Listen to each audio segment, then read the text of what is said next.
সাদাকাল্লাহুল আলিয়্যুল আযীম। সকল প্রশংসার মালিককে আল্লাহ, সেই মহান রবের প্রশংসা করি যিনি আমাদের মালিক, হায়াতের মালিক, মৃত্যুর মালিক, রিজিকের বন্দোবস্তকারী, আসমান জমিনের সার্বভৌমত্বের অধিকারী, যিনি আরশের উপর সুমহান প্রতিষ্ঠিত, সকল কর্মের বিধায়ক, সকল বিষয়ের পরিচালক। সেই মহান রবের প্রশংসা করি যিনি তাঁর দেওয়া হিদায়াতের বাণী আল কোরআনের 103 নম্বর সূরা সূরাতুল আসর এর আজকের এই দার্সে আমাদেরকে বসার তৌফিক দান করেছেন।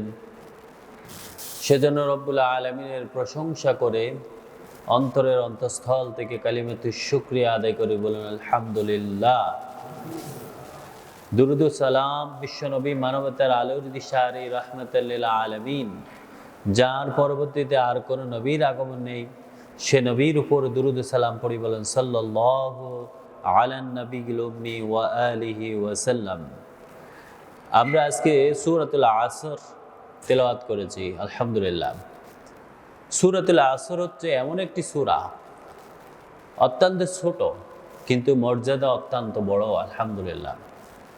সাহাবীরা যখন কোনো মজলিসে বসতেন বা একজন একজনের সাথে কোনো আলোচনায় বসতেন, তখন তারা পরস্পরকে সূরাতুল আসর শোনাতেন। কারণ ওনারা তো আরবি জানতেন, আরবি ভাষায় পড়ার সাথে সাথে সূরাতুল আসর যখন তারা পড়তেন, বুঝতেন, একজন একজনকে শোনাতেন, একজন একজনকে পরামর্শ দিতেন। আসরের মধ্যে আল্লাহ রাব্বুল আলামিন এমন একটা বিষয় ইঙ্গিত দিয়েছেন, এমন একটা জিনিস উপস্থাপন করেছেন, এমনভাবে মানুষের সাথে পরামর্শের বিধান দিয়েছেন যা প্রত্যেকটা লোকের জন্য কল্যাণকর হয় এবং প্রত্যেকটা লোককে সৎ পথ প্রাপ্তির জন্য একটা বিশেষ ইঙ্গিত দেওয়া হয়। সূরাতুল আসরের প্রথম আয়াতে আল্লাহ রাব্বুল আলামিন বলেন ওয়াল আসর।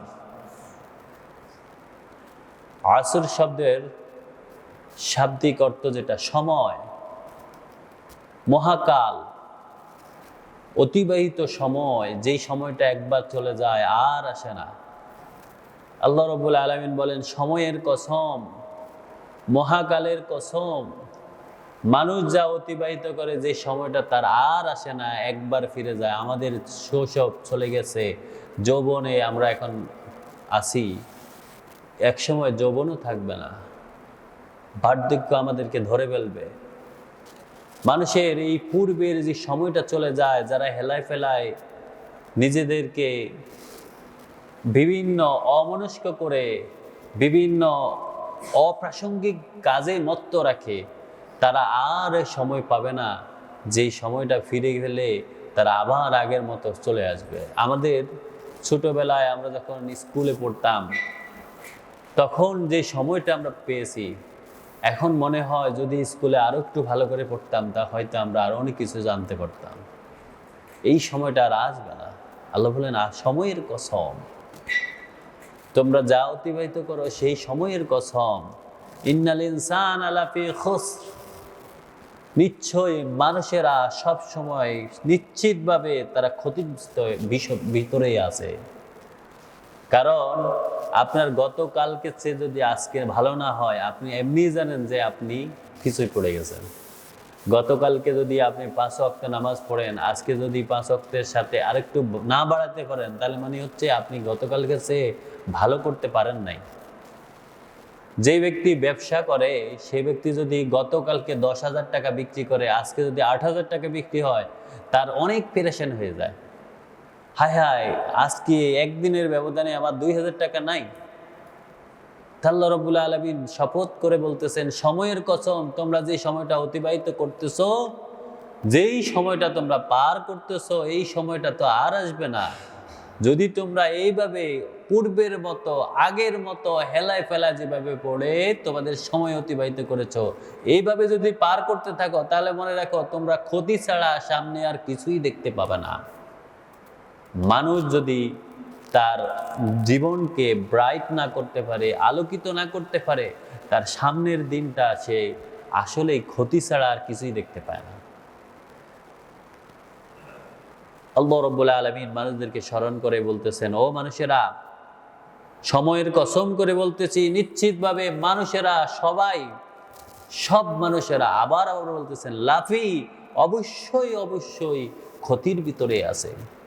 ইল্লাল্লাযীনা আমানু, তবে যদি এই ক্ষতি থেকে বাঁচতে চাও, কিছু লোক আছে এই ক্ষতির মধ্যে থাকে না, তারা ক্ষতি থেকে বেঁচে গেছে, তারা উন্নত করছে, নিজেরা হেলায় ফেলায় সময় পার না করে, যারা আল্লাযীনা আমানু, যারা আল্লাহ রাব্বুল আলামিনের প্রতি পূর্ণ বিশ্বাস করেছে, আখিরাতের প্রতি বিশ্বাস করেছে, তাদের সকল কর্ম, সকল বিষয় যে একদিন জিজ্ঞাসিত হতে হবে, এই কথাটা যারা স্মরণ রাখে, ওই ব্যক্তি তো ক্ষতির মধ্যে থাকে না, ওই ব্যক্তি ক্ষতি থেকে বাঁচতে পারে।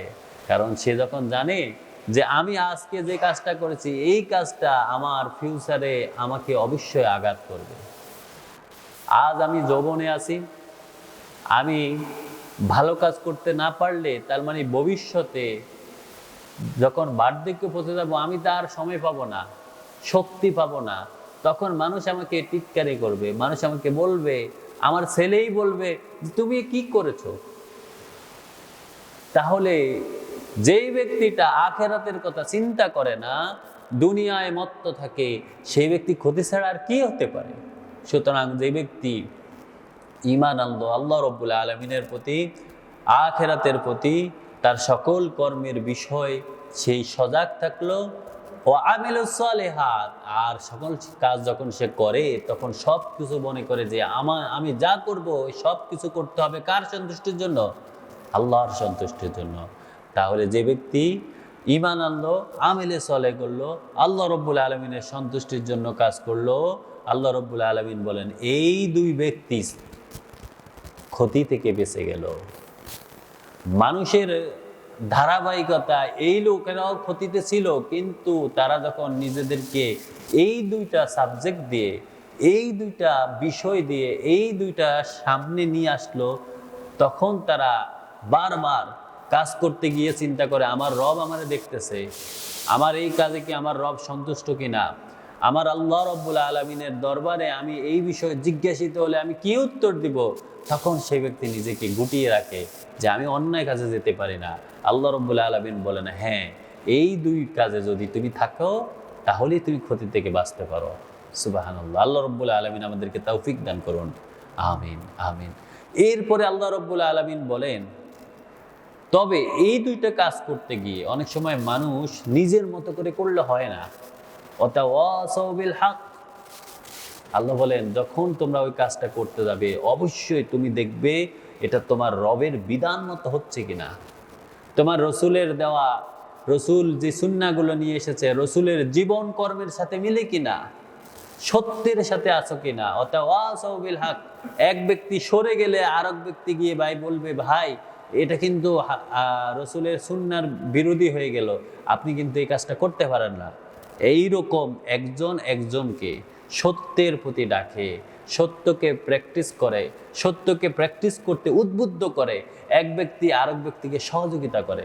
আল্লাহ রাব্বুল আলামিন বলেন যদি ওয়াতাওয়াসাউ বিল হাক্কি, যদি তারা এরকম সত্য কাজে সহযোগিতা করে, একজন একজনকে পরামর্শ দেয়, একজন একজনকে সত্য কাজের প্র্যাকটিস করে দেখায় যে ভাই দেখো আমি এই কাজটা করি, এটা কিন্তু আল্লাহ রসুলের সুন্নাহর সাথে মিলে, তুমি যদি পারো তুমিও করো।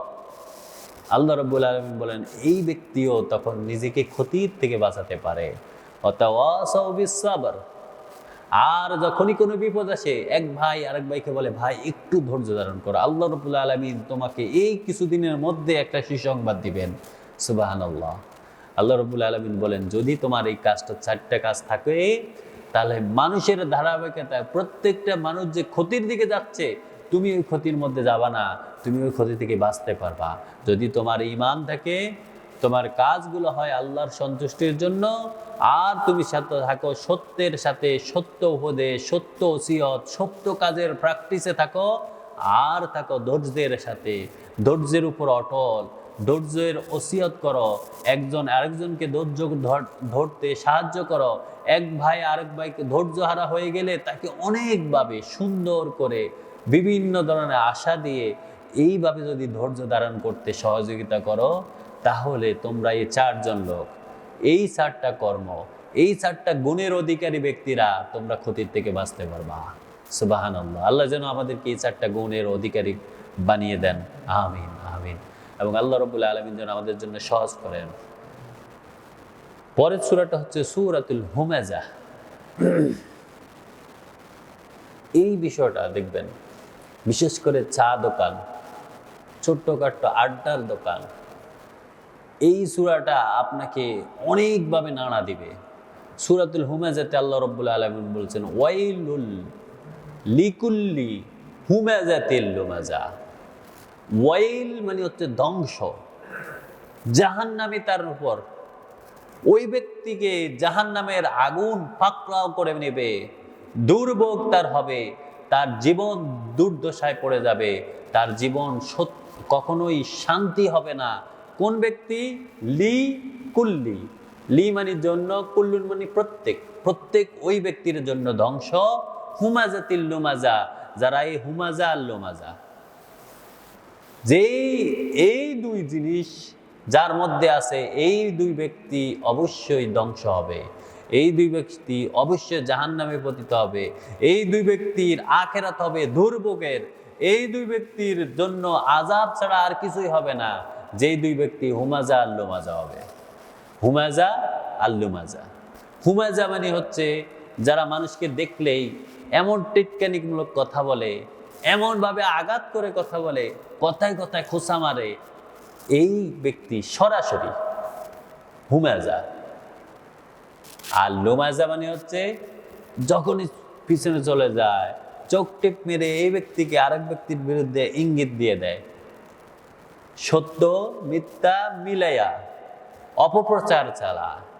যেই ব্যক্তি মানুষকে সরাসরি অথবা পিছনে বিদ্রোহ করে, নিন্দা করে, কোনোভাবে আঘাত করে, খোঁচা দেয়, অপপ্রচার চালায়, মানুষের বিরুদ্ধে মানুষকে লেলিয়ে দেয়, মানুষকে অসহযোগিতা করে, আল্লাহ রাব্বুল আলামিন বলেন এদের জন্য জাহান্নাম ছাড়া আর কিছুই হতে পারে না।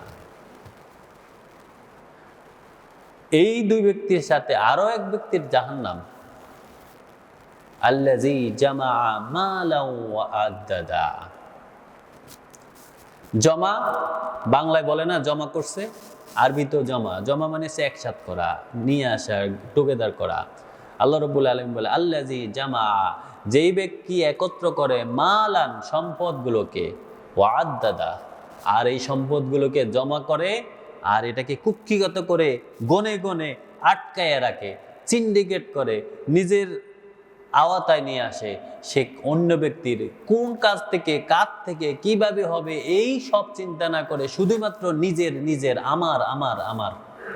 এই ব্যক্তিরা, যেই ব্যক্তি মানুষকে সরাসরি বিদ্রোহ করে, পিছনে নিন্দা করে, আর সম্পদগুলো কুক্ষিগত করে, এগুলোকে একসাথ করে, কখনোই খরচ করতে চায় না, এমনকি নিজে একটা ভালো জামাও পরে না, একটু ভালো খায়ও না।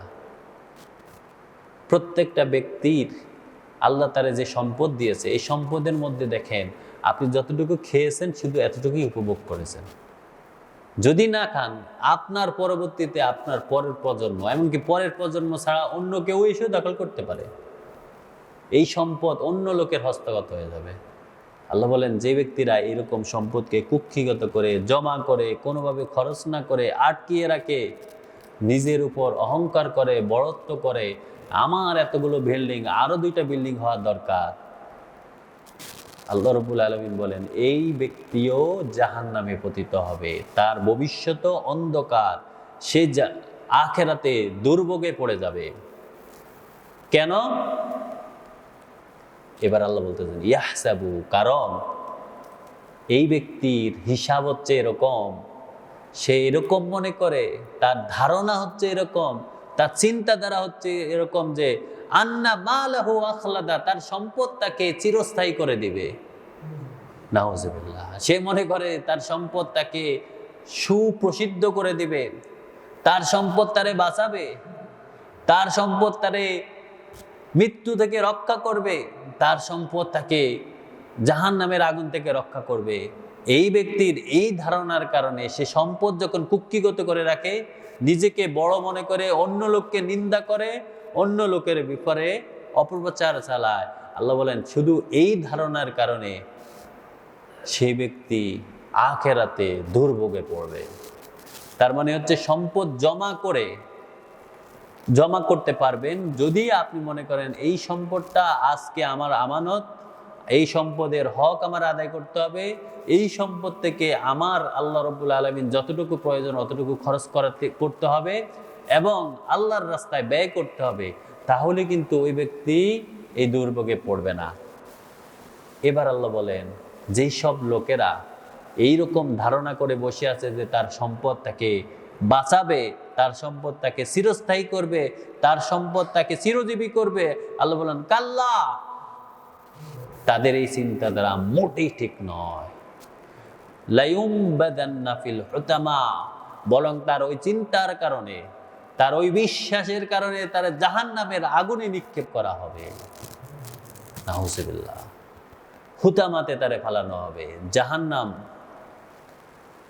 জাহান্নামের মধ্যে সবচেয়ে বড় জাহান্নামটা হচ্ছে জাহান্নামুল হুতামা। আল্লাহ রাব্বুল আলামিন বলেন তারে যখন ওই জাহান্নামে নিক্ষেপ করা হবে, হুতামাতে নিক্ষেপ করা হবে, এবার আল্লাহ বলতেছেন ওমা আদরাকা মাল হুতামা, ও নবী আপনি কি জানেন হুতামাটা কি? হুতামা বলেছি আমি, আপনার ধারণা আছে হুতামার সম্পর্কে? হুতামা সম্পর্কে অবহিত? এবার আল্লাহ বলতেন হুতামাটা কি শুনেন, নারুল্লাহিল মুকাদা, এটা হচ্ছে সরাসরি আল্লাহর আগুন, যেটা প্রজ্বলিত থাকবে, কেউ কখনো তাকে দাবাতে পারবে না, নিভাতে পারবে না, কেউ তাকে ঠেকাতে পারবে না। আল্লাযী তাত্তালিউ আলাল আফইদা, ওই আগুনটা কেমন? ওই আগুনটা হচ্ছে এমন, যখন সেটা সংস্পর্শ করে সাথে সাথে কলিজায় গিয়ে আঘাত করে। আল্লাতী তাত্তালিউ আলাল আফইদা, আফইদা মানুষের নাম, মেয়েদের নাম রাখেন আফইদা, হচ্ছে অন্তরা, নামের অর্থ হচ্ছে অন্তরা। আল্লাহ রাব্বুল আলামিন বলেন ওই আগুন যখন ওই জাহান্নামীকে, ওই হুতামার আগুন যখন জাহান্নামীকে স্পর্শ করবে, তাকে যখন টাচ করবে, সাথে সাথে তার কলিজায় পর্যন্ত ছিঁড়ে ফেলবে, কলিজা পর্যন্ত আঘাত করবে। মানুষ যে বিদ্যুৎ আবিষ্কার করেছে, এই বিদ্যুৎ শর্ট করলে দেখেন পুরা বডিটা নাড়ায় দেয়, তাহলে জাহান্নামের আগুনটা কেমন? ওই টর্চার ছেলে যখন টর্চারের চেয়ারে বসায় দেওয়া হয়, তখন পুরা শরীর যেভাবে নাড়ায় দেয়, আল্লাহ রাব্বুল আলামিন বলেন ও মানুষেরা শুনো, যদি তোমরা মনে করো তোমাদের সম্পদ তোমাদেরকে চিরস্থায়ী করে নিবে, তোমরা বড় হয়ে থাকবে, চিরজীবী হয়ে থাকবে, মানুষকে টিটকারি করবে, সামনে পিছে সব সময় মানুষকে অবহেলা করবে, তাহলে মনে রেখো তোমাদের ওই ধারণা মোটেই ঠিক নয়, বরং যারা এই ধারণা করে বসে আছে তাদেরকে জাহান্নামুল হুতামাতে নিক্ষেপ করা হবে।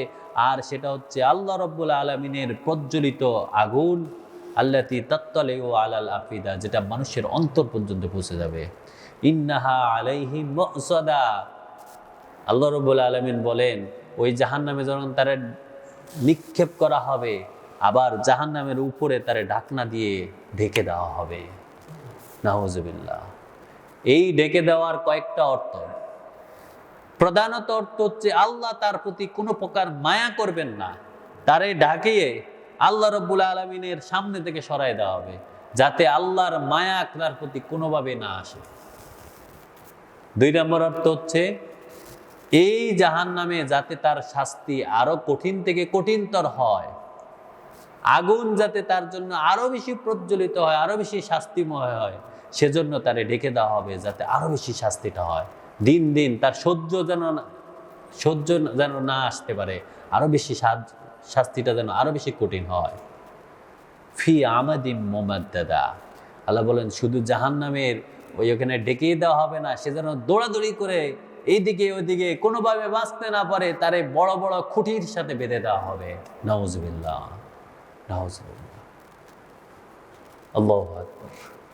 সুতরাং যারা আমরা কথায় কথায় বসে, বিভিন্ন মজলিসে বসে মানুষের নামে গীবত গাই, অপপ্রচার চালাই, বহতান করি, বিভিন্নভাবে মানুষকে ইঙ্গিত করি, মানুষকে টিটকারি করি, নিজেদের সম্পদ কুক্ষিগত করি, নিজেরা সম্পদের হক আদায় করি না এবং সম্পদকে আমাদের নিজেদের স্থায়িত্বের কারণ মনে করি। আল্লাহ বলেন এদের জন্য দুর্ভোগ ছাড়া আর কিছুই নয়। আর এই দুর্ভোগকারীদেরকে জাহান্নামুল হুতামাতে নিক্ষেপ করা হবে, যেটা হবে প্রজ্বলিত আগুন, যেটা কলিজা পর্যন্ত পৌঁছে যাবে এবং সেটার উপর দিয়ে ঢাকনা দিয়ে দেওয়া হবে, যাতে তারা এদিক ওদিকে না চলতে পারে। আবার তারা জাহান্নামের খুঁটির সাথে শিকড় পরে বেঁধে দেওয়া হবে। আল্লাহ রাব্বুল আলামিন যদি রক্ষা না করে, দয়া না করে, আমাদের কোনো শক্তি, সামর্থ্য অথবা কোনো ধরনের অ্যাবিলিটি আমাদের নেই যে এখান থেকে আমরা বাঁচতে পারবো। আল্লাহ রাব্বুল আলামিনের কাছে আমরা দয়া কামনা করি, তিনি যেন আমাদেরকে মাফ করেন, আমাদেরকে ক্ষমা করেন এবং আমাদেরকে এই রমজানের উসিলায় তিনি যেন আমাদের জীবনের সমস্ত আগের এবং পরের গুনাহগুলোকে মাফ করে দেন। আমিন। এবং আমাদের পিতামাতার জীবনের গুনাহগুলোকে মাফ করে দেন। আমিন। ওয়া মা তাওফীক ইল্লা বিল্লাহ। সুবহানাকাল্লাহুম্মা বিহামদিক আশহাদু আল্লা ইলাহা ইল্লাল্লাহ আস্তাগফিরুকা ওয়া আতুবু ইলাইক।